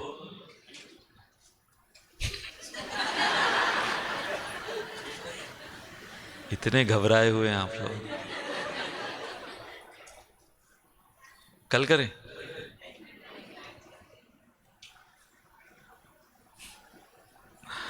ठीक है, एक और लेते हैं। आप लोगों की हालत खस्ता लग रही है मुझे। माधुर्य, माधुर्य का समंदर है भगवान रामानुजाचार्य के अनुसार। तो अब मधुरता ऐसे हर एक उनके, चाहे उनकी लीलाएं, उनका नाम, उनके गुण, नाम रूप गुण लीला, हर चीज में उनकी जो मधुरता है वो ऐसे उठ उठ कर आती है। तो मधुरता के संदर्भ में एक बहुत ही सुंदर प्रसंग है, फिर रंगनाथ जी उन्हीं के कनेक्शन में। तो एक दिन जब रोज रामानुजाचार्य दर्शन करने आते थे रंगनाथ जी का, और रामानुजाचार्य के एक बहुत वरिष्ठ और प्रमुख शिष्य जिनका नाम था दाशरथी, तो वो पुजारी थे रंगनाथ जी के। तो रामानुजाचार्य दर्शन करने के लिए आए और उन्होंने देखा कि रंगनाथ जी बीमार दिख रहे हैं। तुरंत दर्शन करते ही उनको लगा कि रंगनाथ जी आज उनके तेजस्वी स्वरूप में नहीं दिख रहे, जैसे कोई बीमार कैसा प्रतीत होता है, चेहरा कैसा हो जाता है, तो बीमार दिख रहे हैं रंगनाथ जी। तो उन्होंने दाशरथी से पूछा कि आज क्या खिलाया इनको, इतने बीमार क्यों दिख रहे हैं? तो दाशरथी कहते हैं कि आज दही चावल और जामुन ये भोग चढ़ा था। तो रामानुजाचार्य कहने लगे, अरे मौसम भी देखो, मौसम ठंडा है, दही चावल ठंडा होता है, जामुन ठंडा होता है, सब कुछ तुमने ठंडा खिलाया, इसीलिए बुखार चढ़ गया हमारे रंगनाथ जी को। अब देखो, देखिए, हम लोगों को जब बुखार चढ़ता है तो क्या कहते हैं कि हम बीमार पड़े, है ना? ऐसे ही बोलते हैं ना कि अरे भाई मैं बीमार पड़ा हुआ था। तो हम बीमार पड़ते हैं, परंतु जो भगवान के शुद्ध भक्त होते हैं और भगवान स्वयं, वो बीमार पड़ते नहीं, वो बीमारी को स्वीकृति देते हैं। ठीक है, तुमको मेरे अंदर आना है, हाँ, बहुत लालायित हो रहे हो, कौन? बीमारी, चलो आ जाओ। तुम भी क्या सोचोगे? तुम भी एंजॉय करो, किसको? बीमारी को। So the Lord accepts disease, he doesn't fall sick, he accepts the sickness. तो रंगनाथ जी बीमार, अब तुरंत रामानुजाचार्य, देखिए क्या लेवल के आचार्य थे वो, कि उन्होंने धन्वंतरी, कल हमने धन्वंतरी उनका दर्शन किया, धन्वंतरी का ऑल्टर, तो धन्वंतरी का जो ऑल्टर इस लीला के पश्चात रामानुजाचार्य उन्होंने इंस्टॉल किया कि रंगनाथ जी बीमार हैं तो रंगनाथ जी को ठीक करने के लिए कोई गली कूचे का कोई डॉक्टर नहीं होगा। कौन होंगे ठीक करने के लिए? डायरेक्ट धन्वंतरी आएंगे ठीक करने के लिए। और धन्वंतरी कैसे आएंगे? इंस्टॉल कर दिया, धन्वंतरी की मूर्ति को इंस्टॉल कर दिया रामानुजाचार्य ने, कि आगे कभी भी ये बीमार पड़े तो फैमिली डॉक्टर धन्वंतरी वहाँ पे होने चाहिए। अभी भी बहुत स्पेशल धन्वंतरी, उनको वो एक औषधि का भोग चढ़ता है, मेरे ख्याल से आप अभी भी उसको प्राप्त कर सकते हैं। और वो कैसा भोग है? वो अदरक, गुड़, काली मिर्च, इलायची, इन सब का, किसी को भी गले में कोई खराश है या कोई यहाँ वहाँ के कोई बुखार लगा हुआ है, वायरल, ये जो भी कुछ बोलते हैं, बस वो ले लेने से आप ठीक हो जाएंगे, क्योंकि रंगनाथ जी ठीक हुए तो धन्वंतरी को इंस्टॉल कर दिया, उनकी प्राण प्रतिष्ठा। तो ये इसलिए बताया जा रहा है कि भगवान का विग्रह इतना मधुर है, इतना कोमल है कि रंगनाथ जी को मिर्ची भी ऑफर नहीं करते, वहां पर इमली भी ऑफर नहीं करते, क्योंकि इतने नाजुक, इतने मधुर रंगनाथ जी हैं। तो यहाँ पर ये सारी जो ऐसे मधुर लीलाएं भगवान के संदर्भ में, भगवान अपने ऐसे रूप में आकर ये सारे जो भगवान के गुण के समंदर हैं उनको प्रदर्शित करते हुए अपने पार्षदों के साथ, अपने भक्तों के साथ, और हम लोग जो यहाँ पर उनका भक्त बनने के लिए आए हैं, उनके दर्शन करने के लिए आए हैं, ताकि हम इनको सुनकर अपने जीवन में ऐसा भाव उतार कर हम क्या बने, केवल मन मना नहीं बल्कि मन मना भव मद भक्तो। और बाकी के जो 3 हैं वो हम इसकी चर्चा करेंगे। बहुत बहुत धन्यवाद। हरे कृष्णा।